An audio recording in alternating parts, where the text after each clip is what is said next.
Zenoda, je suis directeur général de Toshiba Air Conditioning France.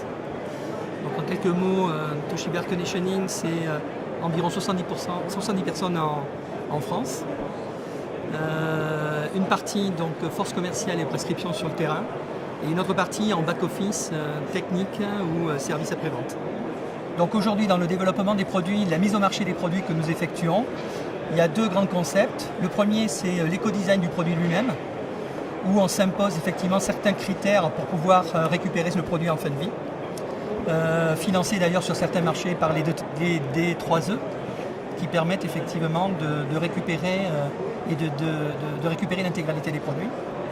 Le deuxième angle, en fait, c'est l'efficacité énergétique minimum qui est demandée aux produits pour pouvoir être mis en vente sur le marché. Il faut savoir que depuis le 1er janvier 2013, donc c'était au début de cette année, et avec un durcissement de cette réglementation au 1er janvier 2014, il était demandé d'avoir une efficacité énergétique minimum pour pouvoir mettre au marché des produits de chauffage et de climatisation en thermodynamique. Donc ces critères, il faut savoir que Toshiba non seulement les atteint, mais les dépasse largement. Donc aujourd'hui, on est effectivement très au fait de ces normes pour pouvoir non seulement les anticiper, mais aussi les dépasser pour la fabrication et le design de nos produits. Il y a deux grandes innovations. La première des innovations, il faut savoir que les bâtiments aujourd'hui sont de plus en plus énergétiquement performants. Donc ça nous demande, nous, en fait, et c'est assez paradoxal, de développer des produits de moins en moins puissants. C'est-à-dire qu'on doit s'adapter effectivement au fait que les bâtiments soient de moins en moins énergivores. Néanmoins, il est toujours nécessaire de les chauffer ou de les climatiser. Donc un des grands axes, c'est de développer du produit en fait, qui permette d'avoir de toute petite puissance. La puissance toute seule, c'est rien, il faut aussi un pilotage.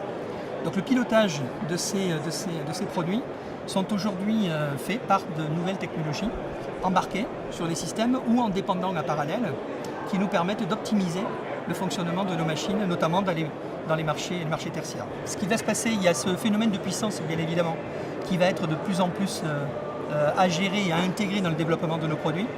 Et dans le pilotage, en fait, ce qui va se passer, c'est qu'au-delà du bâtiment intelligent, c'est un bâtiment qui va non seulement discuter avec l'utilisateur du bâtiment, mais qui va aussi récupérer l'information de la part de l'utilisateur.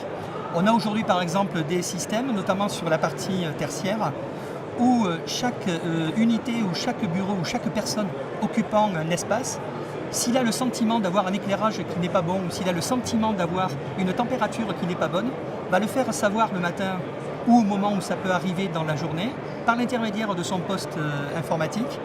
Le système va le digérer, va l'analyser et va aller jusqu'à modifier la position ou de la température ou de l'hygrométrie ou de l'éclairage dans le bâtiment. Donc quand on parle de bâtiment intelligent, ça va bien au-delà. C'est un bâtiment qui va parler avec nous, on va analyser ce qu'il peut nous dire et en fait ensuite rendre et donner un rendu de fonctionnement optimisé en termes de consommation énergétique et en termes de confort.